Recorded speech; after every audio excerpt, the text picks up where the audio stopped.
At one time there was this pilot, a man with serious thrill issues. You got serious thrill issues, dude. Oh, awesome.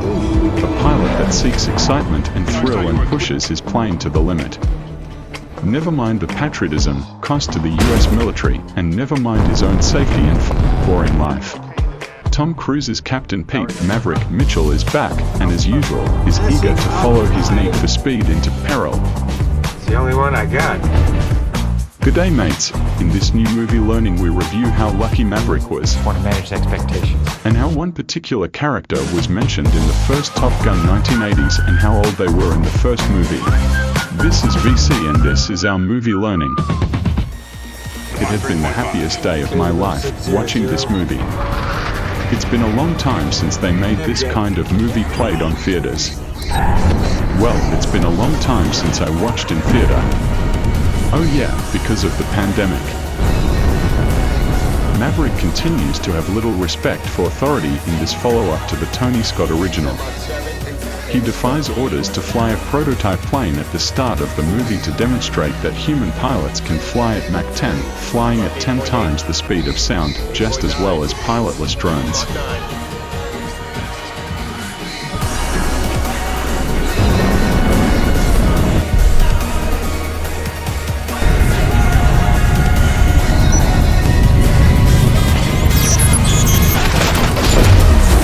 Succeeds in his goal, but when he crashes his plane, his career in the military is in jeopardy. A reckless test pilot with a need for speed looked beautiful and moved fast enough for viewers to never question the movie's unrealistic elements, but it was a hit. Where am I?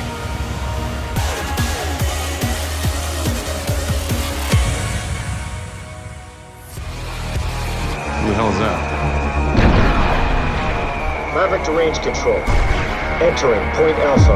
Confirm green range.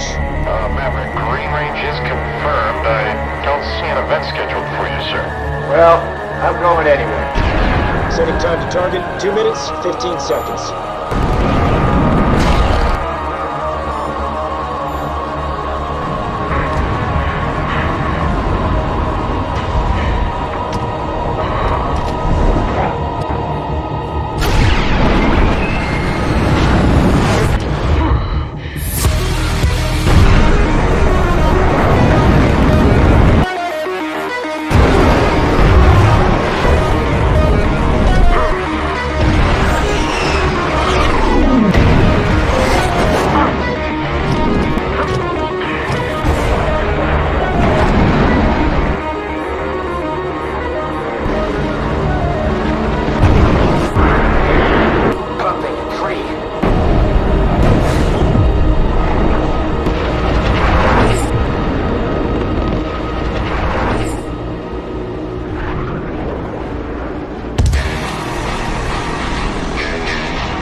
Radar set. Proceed to target.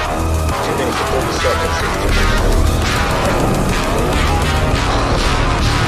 No SAM sighted.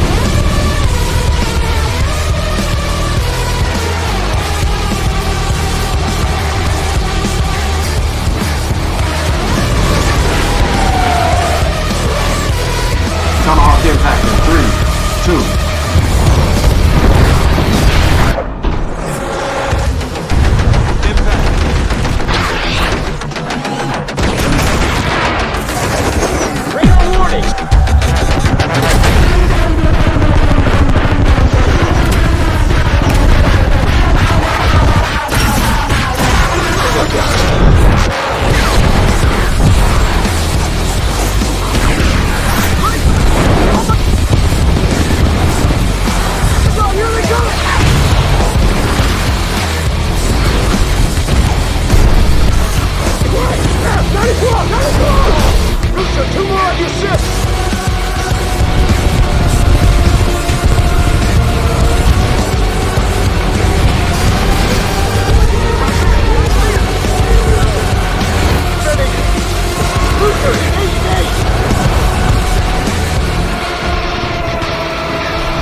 close out.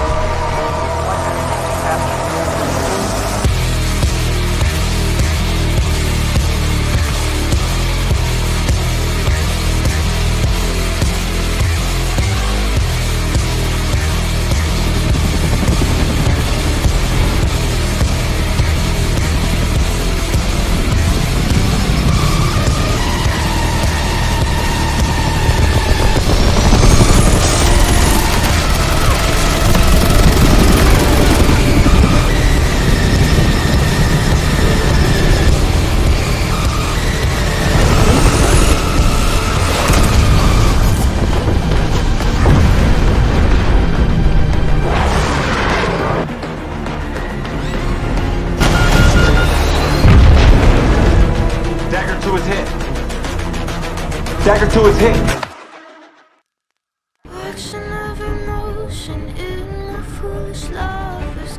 This guy is one lucky SOB. From the first Top Gun he was almost kicked out of the Navy but was lucky that a #1 aviator quitted.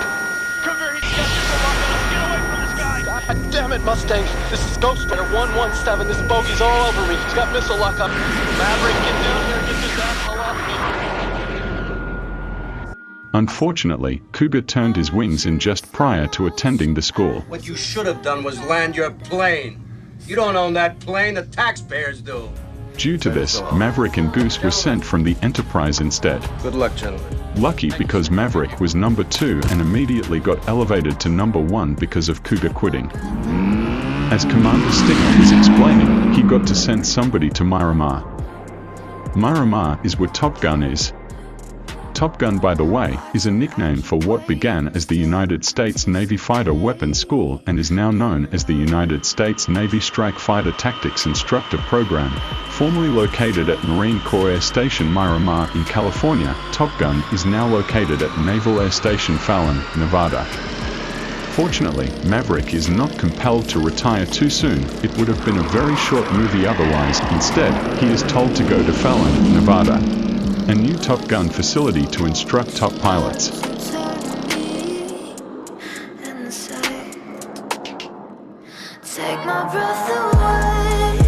The lone love scene in Top Gun is notoriously awful, and many viewers have pondered over the years how the movie's lovemaking scene came to be so oddly lit and shot. The anti-hero Maverick and Charlie perform the act in a weirdly stylized manner in a succession of black and blue silhouetted frames, but there is a secret that explains why the scenario is unusual.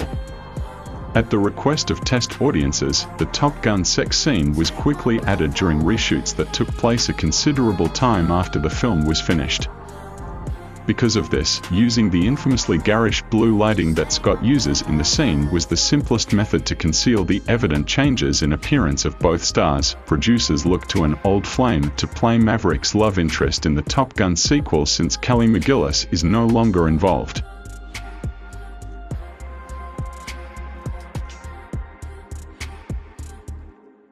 One of the main factors in the success of the blockbuster Top Gun was Kelly McGillis' character Charlie.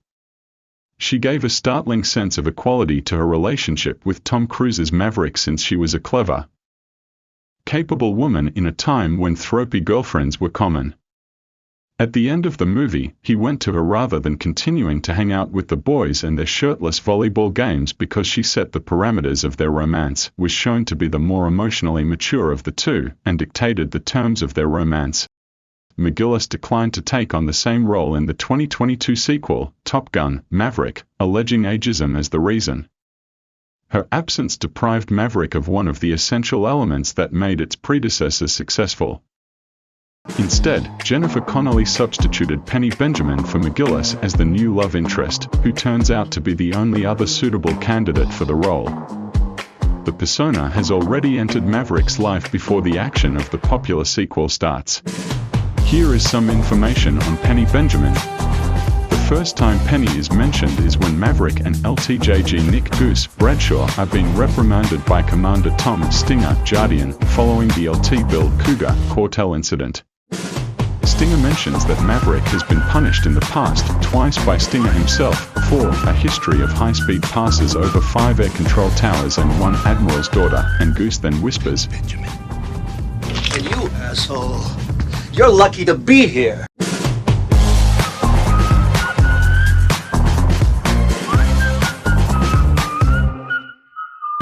You take my nerves and you rattle my brain. Think about your love drives a man insane. Penny is not seen in Top Gun. Oh, what a thrill. Doesn't he ever embarrass you? Gracious, great balls of fire. Goose, hell no. Well, there was the time. Admiral's daughter. He told me all about the time you went ballistic with Penny Benjamin. Did he? Stinger, Well, that's Goose, great. and Carol are the Tell me only about all characters to make reference to her. Goose also told his wife about the incident, who subsequently recounted it to Maverick. And you always go home with the hot women. All right. Thank you, Carol. I'm gonna go embarrass myself with Goose for a while. Amelia Benjamin, Penny's daughter, mentions that her dad now resides in Hawaii with a different wife. Penny runs a bar close to the Top Gun detachment site. Penny is likely divorced. When Maverick returns to Top Gun to teach, he encounters her. They flirt, and Penny assures Maverick that she only wants to keep their friendship and that they won't take the same path they always take. He agrees grudgingly. Okay. One of Penny's regulations is that anytime anyone leaves a phone on the bar, the bell will ring and he or she has to buy drinks for everyone else. What am I missing? She and Maverick are still flirting and giving each other life Disrespect a lady advice. in the Navy or put your cell phone on my bar. little rougher than I was expecting. You don't say. Now, you ready? For what? The afterburner.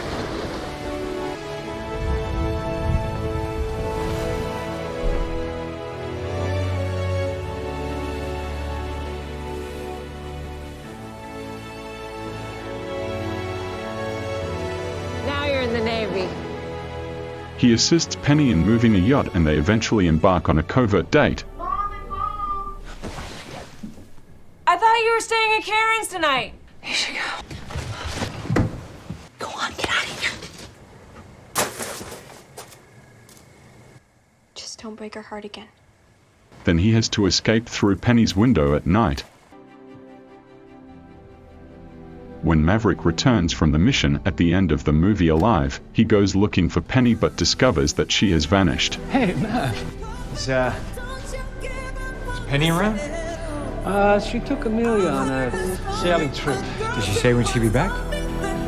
You know, she didn't. Can I get you anything? She eventually returns and meets up with him, who then takes her on a flight.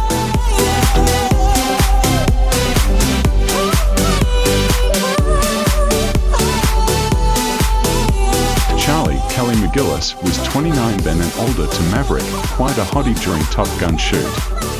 Penny Benjamin was roughly 16 years old when Pete Mitchell hooked up with her on Top Gun 1980s, and Jennifer Connelly was hot during that era. No wonder Maverick was hooked on her.